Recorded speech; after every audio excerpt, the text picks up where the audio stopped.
Assalamualaikum warahmatullahi wabarakatuh. Apa kabar hari ini semuanya? Saya harapkan hari ini dalam keadaan sehat walafiat ya, tanpa kurang suatu apapun. Baik, untuk pertemuan hari ini kebetulan yang mengampu mata kuliah ini ada saya dan Bu Hanum. Ya, untuk pertemuan hari ini kita akan belajar tentang konsep penyusunan studi kasus atau karya tulis ilmiah. Tujuannya adalah setelah mengikuti pembelajaran ini, kalian akan bisa menyusun proposal studi kasus yang nantinya akan bermanfaat pada saat kalian menyusun tugas akhir. Untuk studi kasus ini terdiri dari 5 bab, 1, 2, 3, dan 4, serta bab 5 yaitu simpulan dan saran. Oke, kita langsung saja. Untuk penyusunan studi kasus atau karya tulisnya, yang pertama runtutannya atau urutannya adalah ada halaman judul, persetujuan, lembar pengesahan, kata pengantar, moto persembahan, daftar isi tabel, daftar gambar bila memang ada, dan juga daftar lampiran. Oke, kita langsung saja ke bab 1 atau pendahuluan. Di mana di bab 1 ini terdiri dari yang pertama adalah latar belakang. Latar belakang itu apa? Jadi untuk menyusun karya tulis ilmiah, skripsi, kemudian tesis ataupun disertasi, yang paling sulit ya kalau menurut pengalaman saya yaitu menyusun latar belakang atau pendahuluan. Karena apa? Karena kita harus bisa menggambarkan sebuah masalah secara relevan. Nah, latar belakang tersebut merupakan penjelasan tentang kasus yang akan diangkat. Kalian mau mengambil kasusnya tentang apa? Fenomena di masyarakat tentang apa sekarang? Misalkan tentang corona, penyakit virus corona. Nah, berarti kalian harus bisa menjelaskan alasan yang paling kuat kenapa kalian mengangkat tema tersebut atau kasus tersebut. Atau kalian mau memberikan asuhan pada ibu hamil, ibu bersalin, bayi baru lahir, KB kespro ataupun ibu nifas. Nah, kalian harus bisa menjelaskan secara relevan masalah apa yang ada sehingga kasus tersebut penting atau layak untuk diangkat atau dijadikan sebuah karya tulis ilmiah. Diawali dengan memberikan alasan memilih kasus yang didukung dengan pustaka yang relevan. Ingat, pada saat membuat pustaka 10 tahun terakhir, jangan yang udah jadul-jadul itu tetap diambil ya, nggak boleh ya, karena ilmiah berarti harus yang sumbernya juga harus yang ilmiah. Diakhiri dengan pernyataan tentang apa yang diharapkan dalam penyusunan karya tulis ilmiah tersebut. Nah, latar belakang itu berisi tentang data. Data yang bagaimana? Yang tentunya data yang menunjang kasus kalian. Kasus kalian ngambil tentang apa ya, berarti data yang menunjang tentang masalah tersebut. Jangan hanya berupa tulisan, definisi, ataupun yang lain. Kalau itu nanti tempatnya ada sendiri yaitu di bab 2. Tapi kalau latar belakang itu berisi data-data. Data yang kalian munculkan, data yang global terlebih dahulu, data di dunia bagaimana tentang kasus tersebut. Kemudian di Asia, di Indonesia, di Jawa Tengah, di kabupaten. Kemudian mengerucut lagi menjadi tempat di mana Anda mau mengambil kasus tersebut atau mengambil pasien. Contohnya, ini adalah data WHO tentang kematian bayi. Ini adalah kasus yang diambil adalah asuhan pada bayi asuhan pada balita sakit dengan diare ya. Jadi data apa yang harus ada di latar belakang? Data WHO yaitu tentang kelahiran dan penyebab kematian pada balita. Ternyata salah satunya adalah diare. Nah, di situ berarti kan data tersebut menunjang masalah atau kasus yang akan kalian angkat, karena di data tersebut ada kata-kata atau data tentang diarenya. Kemudian pneumonia juga merupakan angka kematian pada balita. Ini juga menurut data WHO. Jadi penyakit-penyakit tersebut dimunculkan semuanya, sehingga data itu nanti bisa menunjang permasalahan yang ada di yang akan kalian susun atau yang akan kalian buat karya tulis ilmiahnya. Ini sudah WHO, terus kemudian data di Indonesia, Provinsi Jawa Tengah, data di Indonesia, Provinsi Jawa Tengah, ya. Seterusnya, kemudian langsung mengerucut kabupaten dan puskesmas di Banjarnegara, itu kan sudah mengerucut. Di puskesmas, di mana Anda akan melakukan pengambilan data atau melakukan pengambilan pasien. Digambarkan juga di puskesmasnya, berarti kalian harus minta data dari puskesmasnya, dari dinas kesehatannya, ya. Kemudian langsung ke langkah yang kedua, untuk pendahuluan atau bab 1. Tadi yang pertama adalah menyusun latar belakang. Kemudian yang kedua adalah perumusan masalah. Perumusan masalah ini berisi tentang penjelasan tentang permasalahan yang timbul dalam latar belakang, sehingga masalah ini dianggap menarik dan perlu atau penting untuk diberikan asuhan kebidanan. Perumusan masalah diakhiri dengan pertanyaan. Sebenarnya ada dua, ada pertanyaan dan pernyataan. Tapi kalau dalam karya tulis ilmiah kebidanan, yang sering digunakan adalah pertanyaan. Kita ambil contoh perumusan masalah pada sebuah karya tulis ilmiah. Berdasarkan latar belakang di atas, maka dapat dirumuskan permasalahannya, yaitu bagaimanakah asuhan kebidanan pada balita sakit dengan pneumonia secara komprehensif. Atau kalau pada ibu hamil, bagaimanakah asuhan kebidanan pada ibu hamil secara komprehensif. Tapi kalau ibu hamil patologi tinggal ditambahkan aja dengan apa? Ya begitu, baik yang hamil, bersalin, nifas. Kemudian yang ketiga di bab 1 itu adalah tujuan. Melaksanakan asuhan kebidanan dengan menggunakan pendekatan manajemen kebidanan, yaitu 7 langkah Varney secara komprehensif. Itu tujuan yang pertama, contohnya itu ada tujuan umum dan tujuan khusus. Untuk tujuan umumnya, contohnya adalah mampu melaksanakan asuhan kebidanan pada balita sakit dengan pneumonia di Puskesmas Karangkobar secara komprehensif dengan pendekatan 7 langkah Varney. Sementara untuk tujuan khususnya itu lebih spesifik lagi, karena kita mengambilnya Varney, ya berarti harus dijelaskan semuanya menggunakan 7 langkah Varney. Melaksanakan asuhan kebidanan dari pengkajian sampai dengan evaluasi atau penjabaran dari 7 langkah Varney. Untuk tujuan khususnya, contohnya yang pertama pengkajian, ya, mampu melakukan pengkajian pada data anak N umur 2 tahun 11 bulan dengan pneumonia ringan di Puskesmas Karangkobar. Kemudian yang kedua, interpretasi data, menegakkan interpretasi data, ya. Kemudian langkah ketiganya melakukan identifikasi diagnosa dan masalah potensial. Yang keempat, melakukan identifikasi kebutuhan akan tindakan segera. Yang kelima, melakukan perencanaan asuhan yang menyeluruh. Sedangkan yang keenam, melaksanakan perencanaan asuhan kebidanan, pelaksanaan. Kemudian yang ketujuh adalah melakukan evaluasi, ya. Selanjutnya yang keempat di pendahuluan, yaitu ada manfaat penulisan karya tulis ilmiah ini. Dalam bidang ini dijelaskan relevansi dan signifikansi asuhan kebidanan untuk ilmu maupun penerapan yang bersifat praktis. Contohnya untuk manfaat itu ada manfaat teoritis dan manfaat praktis, ada dua. Kalau untuk manfaat teoritis, contohnya adalah bagi peneliti selanjutnya dapat dijadikan bahan informasi ilmiah tentang asuhan kebidanan pada balita sakit dengan pneumonia dan untuk pengajian lebih lanjut. Atau pada ibu yang hamil bersalin juga kalian bisa berarti manfaat teoritisnya ya terkait dengan asuhan pada ibu hamil, ibu bersalin, dan seterusnya. Selanjutnya adalah manfaat praktis. Nah, untuk manfaat praktis kalian bisa tujukan kira-kira karya tulis ilmiah yang kalian buat itu nanti akan bermanfaat untuk siapa saja, ya.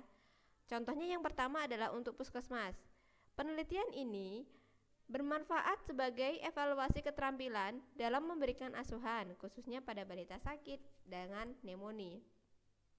Sementara kalau untuk kampus atau untuk Universitas Harapan Bangsa, penelitian ini bermanfaat untuk menambah kajian baru tentang asuhan kebidanan pada balita sakit. bagi peneliti atau bagi kalian sendiri atau bagi penyusun atau penulis, penelitian ini bisa dijadikan sebagai penerapan dari materi yang telah didapatkan oleh peneliti selama pendidikan di Universitas Harapan Bangsa ya. Oke, itu untuk latar belakang. Kemudian perumusan masalah, tujuan, dan manfaat atau bab 1 dari sebuah karya tulis ilmiah. Paham ya sampai sini ya? Kemudian lanjut ke bab 2. Nah, bab 2 ini merupakan tinjauan pustaka. Tinjauan pustaka berisi dari tinjauan teori, itu sama saja teori-teori yang terkait dengan asuhan yang kalian ambil, itu semuanya dituliskan di bab 2. Tinjauan teori berisi dari kewenangan bidan, batasan, definisi, etiologi, faktor predisposisi, patofis, tanda gejala, pemeriksaan, penunjang, kemudian penata laksanaan medis, kewenangan bidan, dan lain-lain. Kemudian ada yang kedua yaitu yang tinjauan teori asuhan kebidanan. Itu adalah tinjauan yang berisi dengan 7 langkah Varney. Jadi asuhan yang kalian buat itu kan ada 7 langkah Varney. Kemudian jika memang kalian menggunakan format SWOT untuk data perkembangan, berarti dituliskan juga di tinjauan teori ini adalah teori tentang pendokumentasian dengan metode SWOT. Nah, nanti di tinjauan teori ini kalian juga harus sudah menyusun di perencanaan. Setelah kalian tuliskan teori tentang perencanaan asuhan, kalian juga harus memunculkan kira-kira perencanaan yang akan kalian susun untuk pasien ini itu apa? Itu dituliskan. Hari pertama mau ngapain, kedua mau ngapain, ketiga mau ngapain. Karena idealnya adalah ketika kalian nanti mengambil pasien atau mengambil kasus, minimal melakukan asuhan 3 kali atau sampai pasien sembuh, atau sampai pasien meninggal, atau sampai pasien pulang. Begitu. Jadi pasti ada asuhan 3 kali yang akan kalian berikan. Kemudian lanjut ke bab 3 atau metode penelitian. Metode penelitian di sini berisi tentang jenis penelitian. Jenis penelitian yang akan kalian gunakan. Jenis penelitian yang digunakan pada penelitian ini adalah studi kasus. Itu sama, semuanya jenis penelitiannya adalah studi kasus. Karena memang kalian untuk D3 harus studi kasus.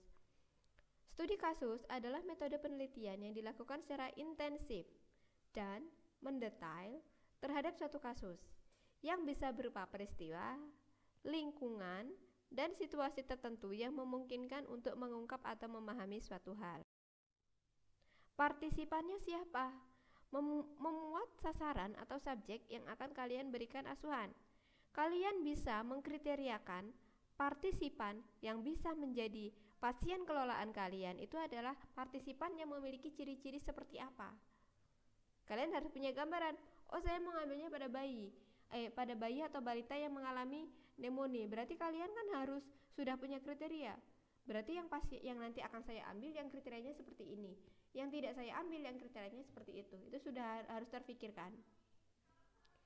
Contohnya yaitu sasaran yang akan diberikan atau partisipan dalam pemberian asuhan kebidanan yaitu balita dengan pneumonia ringan, balita berusia 1-5 tahun. Berdasarkan data Dinas Kesehatan Kabupaten Banjarnegara, pneumonia tersebut menyerang pada rata-rata usia balita 1-5 tahun.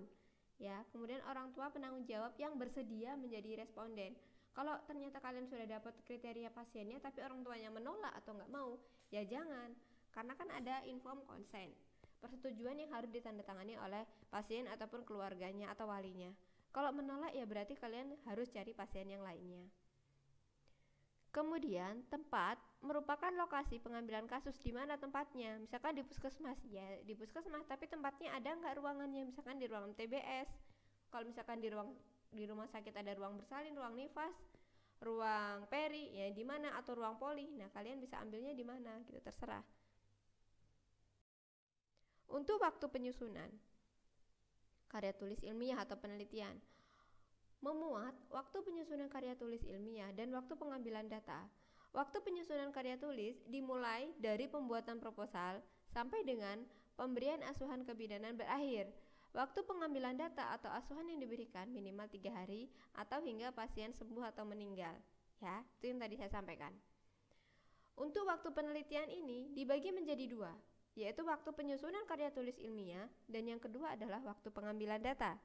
Untuk waktu penyusunan karya tulis ilmiah itu dimulai dari kalian mengajukan judul, ya, mengajukan judulnya itu kapan, bulannya atau tanggalnya, itu diingat-ingat, jangan sampai lupa, karena itu nanti akan dituliskan di karya tulis kalian, ya.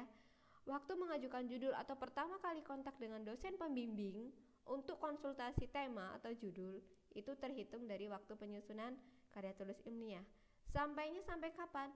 Sampai nanti kalian berakhir penyusunan karya tulis ilmiah, sampai dengan sidang hasil, sampai dengan revisi, sampai dengan karya tulis ilmiah itu siap untuk dijilid. Nah, dijilid di akhir, ya, itu berarti adalah waktu penyusunan.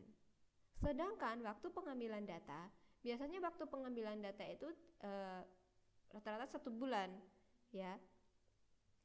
Dikasih rentan aja pada saat proposal, kan kalian belum tahu kapan mau ngambilnya, tanggalnya kan belum tahu, sehingga di awal dituliskan dengan estimasi bulan, misalkan bulan April, bulan Mei 2020, bulan April 2021, misalnya gitu. Tapi nanti ketika sudah mendapatkan kasus dan sudah benar-benar melakukan pengajian ke pasien, baru dituliskan tanggal yang realnya, itu tanggal berapa aja. Kalau tadi kan estimasi pakai bulan, itu diperbolehkan. Kemudian teknik pengumpulan data. Jenis data di sini, jadi di sini kalian bisa tuliskan jenis data. Pada bagian ini dijelaskan jenis data yang akan kalian gunakan tuh studi kasus itu data apa? Data primer atau data sekunder? Kalau data primer, data yang mengambil langsung dari pasiennya. Kalau data sekunder adalah data yang mengambil dari rekam medis, buku KIA ataupun yang lain. Kemudian cara pengumpulan data. Nah, di sini untuk cara pengumpulan data, ya seperti di langkah warna itu kalian ngapain aja, ya, ada anamnesa, pemeriksaan fisik, penunjang, dokumentasi, observasi, ataupun telaah dokumen. Instrumennya apa yang digunakan? Instrumen atau alat yang digunakan untuk mengumpulkan data yang dibutuhkan dalam studi kasus ini, ya, berarti kalian pakainya apa? Format asuhan kebidanan. Nah, ini ya, jenis data ada 2, data primer, data sekunder. Kalau data primer yang diambil langsung dari pasien, kalau data sekunder data yang kalian bisa lihat dari tadi RM, KIA. Untuk cara pengumpulan datanya di sini misalkan dari wawancara. Oke, selanjutnya untuk etika penelitian yang terakhir. Untuk etika penelitian, pada bagian ini kalian harus menjelaskan etika penelitian yang digunakan dalam studi kasus itu apa saja. Etika merupakan suatu keharusan pada saat kalian memulai suatu penelitian untuk menjaga kerahasiaan dan memberikan keamanan bagi pasien yang kalian ambil datanya atau kalian ambil kalian kaji. Ada autonomi, privacy, confidentiality, anonymity, nanti kalian bisa jabarkan semuanya. Selanjutnya dari bab 3 kita ke bab 4. Bab 4 merupakan hasil dan pembahasan. Dari hasil dan pembahasan, yang pertama adalah hasil atau tinjauan kasusnya. Nah, seperti kalian membuat ASKEP. Jadi di hasil itu adalah semua asuhan yang kalian berikan, 7 langkah Varney, kemudian data perkembangan yang berupa swab, itu dituliskan di hasil atau di poin yang A. Itu semuanya sampai pasien sembuh, pasien pulang, ya, itu dimunculkan semuanya di situ. Sedangkan pembahasan berisi perbandingan antara teori dan kenyataan pada kasus yang disajikan sesuai dengan langkah-langkah manajemen kebidanan, yaitu mulai dari pengkajian ataupun pengumpulan data dasar hingga evaluasi. Kalian tadi